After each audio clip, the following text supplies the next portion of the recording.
Welcome to a Council of Black Belts. I'm Shihan Scotty Phillips. I hold the current ranking of 8th Dan, and I am Nidai Soki, second generation head of family, Aido-Ryu Jiu-Jitsu. I'll be the moderator of this episode, Being a Guardian. What is a Council of Black Belts? It is simply what the name implies. A group of black belts from various martial arts styles coming together to openly discuss topics in and around the martial arts.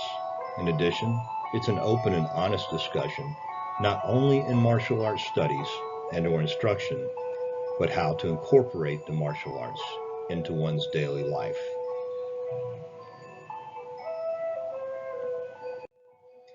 How the Bible speaks of being a guardian. Guardian angels are angels assigned to help guide and care for the individual people here on earth. The idea of guardian angels has long been a tradition of Western culture. According to the doctrine of the Roman Catholic Church, every person has a guardian angel who protects you from birth from physical and spiritual harm.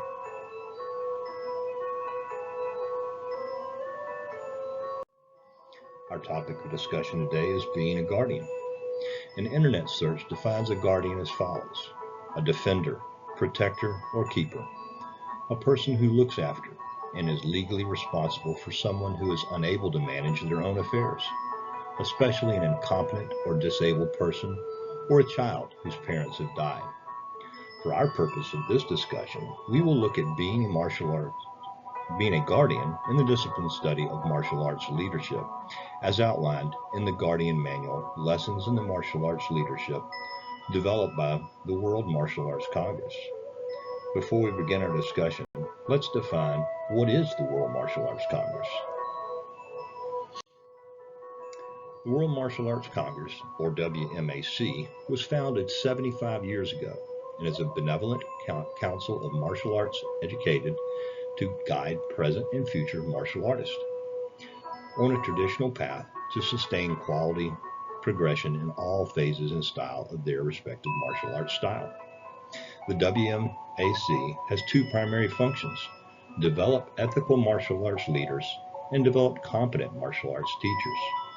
These goals are reached by mentoring those who might not have a martial arts support system or structure in place, pairing independent instructors with WMAC state advisors in order to strengthen and sustain the personal progress, support member schools to develop traditional values and standards, help member schools develop their art without losing tradition and quality that may occur with the struggles of operating a commercial martial arts school.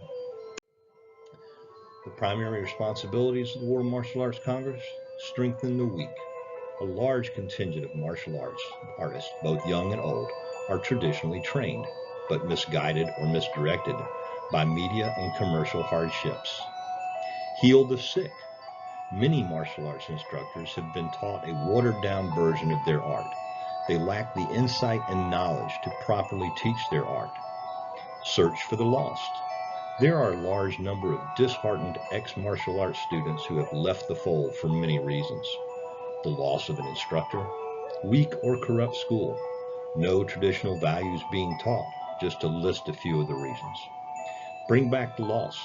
Splintered organizations and commercial diploma mills have created the existence of many independent schools with no apparent family system, structure to guidance. This leads to spreading corrupt and incomplete versions of their art.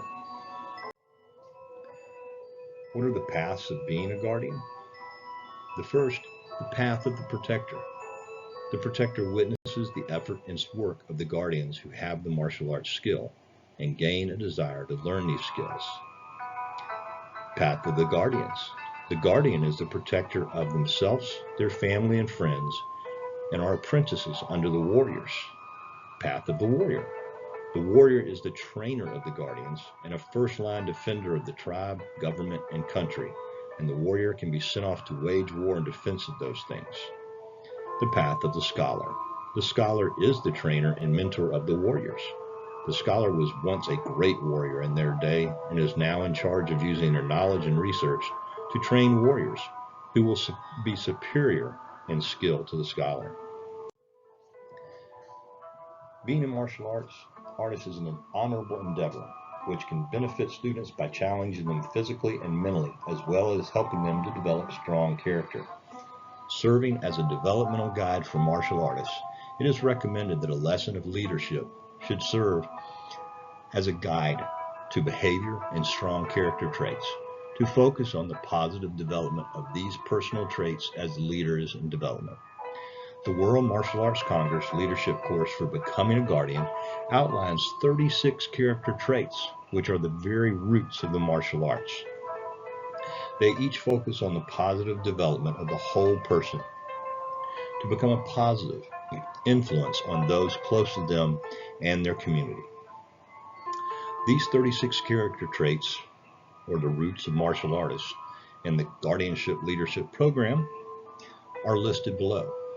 Take a moment to look at each of the 36 traits.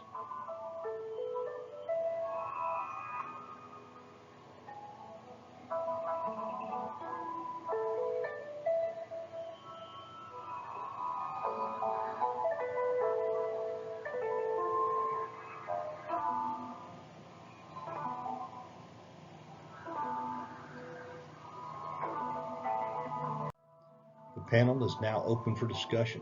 What are your thoughts and experiences with being a guardian?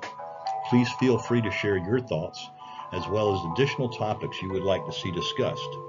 If you're interested in being a part of a Council of Black Belts, please let me know.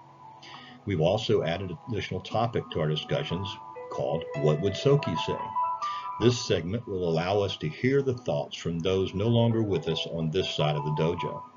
If you have a sensei who is no longer with you on this earthly journey, please share his or her thoughts on a topic, and we will include such thoughts when the topic is discussed. I look forward to hearing from you.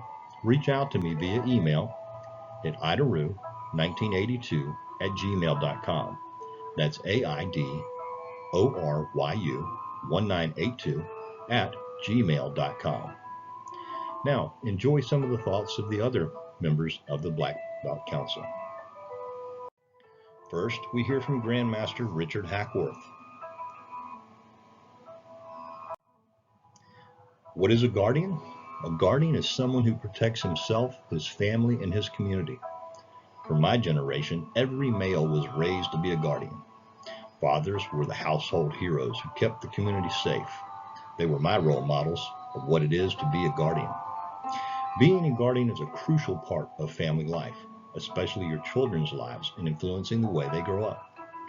Guardians play a rather important role beginning at the family level, a disciplinary and emotional one. This is the role of a guardian. A guardian's responsibility is to not only be a good father and a husband, but to be a disciplinarian, helping teach children in responsibility and discerning right from wrong, as well as helping build important aspects of your child's character. 9 ways guardians lead the family. Balancing discipline and fun. While yes, discipline has its merits, there also needs to be some sort of a balance between discipline and fun.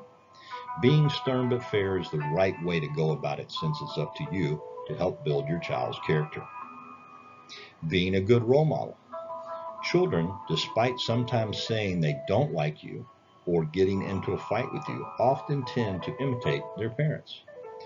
Your responsibility as a guardian is to show them to have a cool head in stressful situations, how to stand up for themselves, and how to treat others with respect, among other things. Providing for the family. Taking on the financial responsibility of your family as a guardian is a foundation of a strong community. Your kids will appreciate knowing they have a financially responsible guardian who shows them attention, shows that they matter, and that they are valued. This is important in developing confidence in children. Maintaining healthy marriage-family bonds. Maintaining healthy relationships is the foundation of a good life overall, not just in happy families. And yours should be no different. The relationship you keep with every member of your household is crucial and is equally as important. Strong families create strong communities. Be involved. Be an involved guardian. Be there for your kids. You're a guardian. You probably work 8 hours a day, if not more. Your job is mentally taxing, and you do your best to provide for your family. Coupled with maintaining a healthy sleep schedule and work around the house, you have little time for yourself, let alone the rest of your family. Try to organize yourself so you can be around your kids. Include them in any chores that you might have, like painting a fence, cleaning the garage up, and similar things. This will help you build a bond. It doesn't always have to be bonding over chores. It can be something relaxing and enjoyable. Survivor skills like camping, collecting water, and firewood were common for my generation. Keep your relationships separate. By this, I mean that you should maintain separate relationships with your kids and your partner. So if you ever end up in an argument with your significant other, the kids won't have to suffer. Each member of the family should feel that they can trust you and come to you whenever they have a problem or fear of something. Accepting the responsibility of a guardian. In the end, it's all about you accepting the role that you are given. I can't really say that you should suck it up and be a good guardian. No, you should accept that you might make mistakes from time to time, but that's only human, as well as the fact that no two dads are the same and that each one has a different way of raising their own kids. Reflect on your childhood. One thing that I keep saying is that your own life can be your greatest teacher, and the same goes for future guardians as well. Look back at how your father treated you and learn from it. Find out what was good and what was bad so that you can weed out what you don't want your own children to experience and what you consider a good guideline in raising them. Communicate with your kids. By communication, I don't just mean coming up with funny nicknames for your daughter or son and always joking around with them. I also mean talking about the serious stuff with your kids, even if it feels uncomfortable. While this does tie into being there for your children, it's important for them to at least hear you, if nothing more than via phone call, letting them know that sometimes you just aren't able to do something because of an obligation or health issue. It's much better for them to know there's a reason behind some of your decisions rather than you just saying it because you're right and you're an adult. It'll make them feel better about themselves and let them know that you respect them enough to explain things to them. Conclusion: the responsibilities of a guardian are very impactful and are not to be neglected. But while it is good to maintain them, don't take on more than you can handle too many times or you will break. Know that even if you can't do everything someone else might, you are appreciated in all your efforts, and that your kids and your partner will support you if you make it apparent enough. Thank you, Grandmaster Hackworth, for those thoughts. Next, we'll hear from Grandmaster Fred Parks and his thoughts on being a guardian.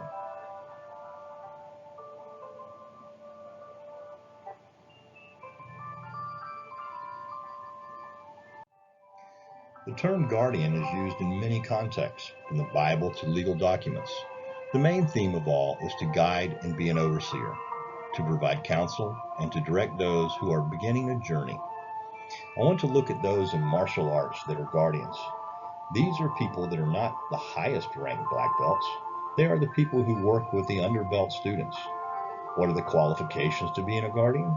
He or she must have a thorough knowledge of the basics of the martial art that's being taught. This level of knowledge will be consistent with their rank. A person must be able to relate to students in their stewardship. This person must have some knowledge of teaching techniques and be able to direct the students in a meaningful way that is helpful to their progress. The guardian must also be the one that is learning new techniques from those that oversee their training. This is a time when patience is a virtue, because many techniques that are learned by the guardians are not provided with the reasoning behind the technique. Many times, the reasoning behind a technique may be beyond the comprehension due to age and skill ability. These guardians are learning skill sets and later will be taught the mindsets behind the techniques. The guardians are not masters or grandmaster level trained martial arts, but are beginning their journey to advanced training. These people are receiving on-the-job training, knowledge from those who have traveled the paths before them. Due to the vast number of techniques, time is required to master the many techniques. It takes a lifetime of training to move from guardian to master and grandmaster levels of knowledge. Thank you for sharing your thoughts, Master Parks. Next, we hear from Dr. R.W. Stone and his thoughts on being a guardian.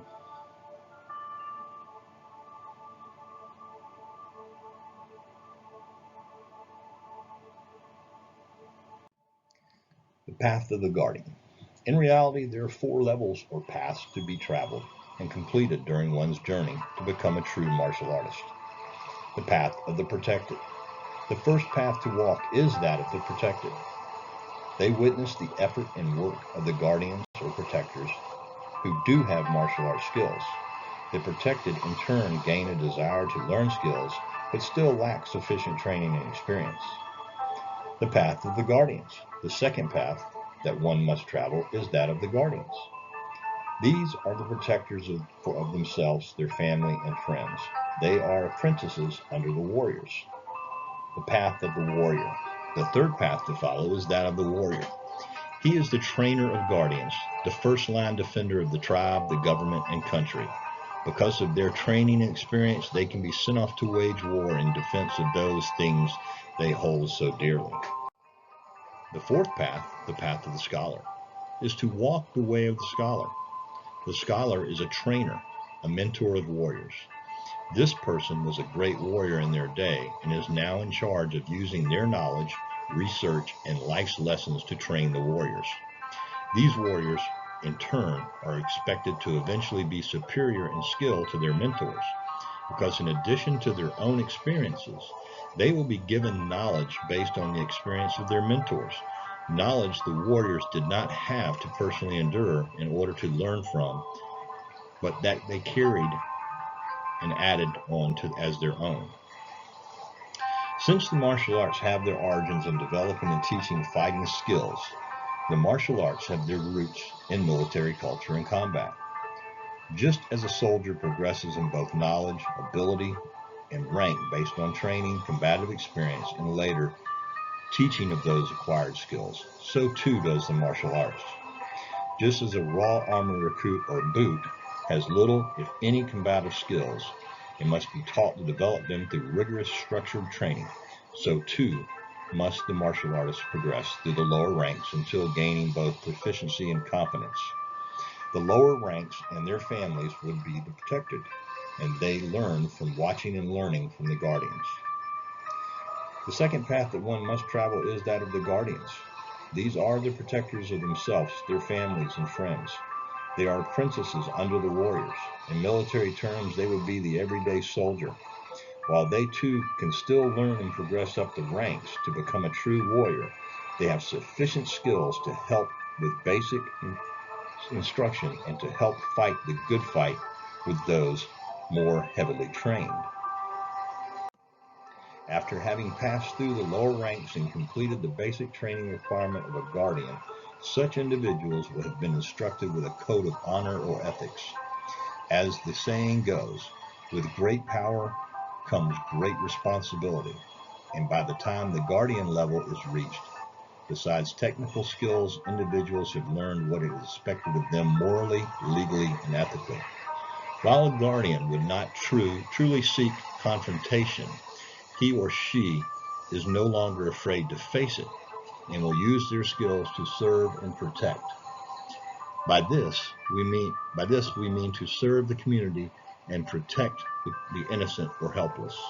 A classic example of this would be the end of the now iconic movie A Few Good Men, when the 2 Marine non-coms who are accused of killing a fellow Marine are acquitted of murder, but still convicted of conduct unbecoming.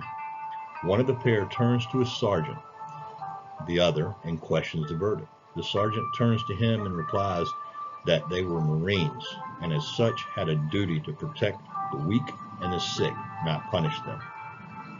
While guardians still have much to learn and are led, instructed, and in turn protected by the true warriors, they still have had sufficient training to have developed physically and emotionally. Confidence comes both with knowledge and experience, and this is true of the guardians. While in military terms we all know of the capabilities of a warrior special forces, Rangers lead the way. The truth is that due to time, expense, and difficulty of training, these elite warriors are limited in numbers. We need them to fight difficult opponents, to develop new techniques, and to train and lead the guardians.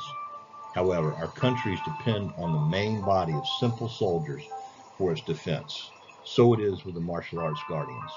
While less than 1 in 100,000 students advances to black belt level, and a far less number of master rank, it is guardian level students who maintain the arts and help instruct new recruits in the benefits, advantages, and desirability of becoming a true martial artist. Thank you, Dr. Stone, for your thoughts. Thank you for your time today. Hope you enjoyed this episode, and we look forward to our next episode.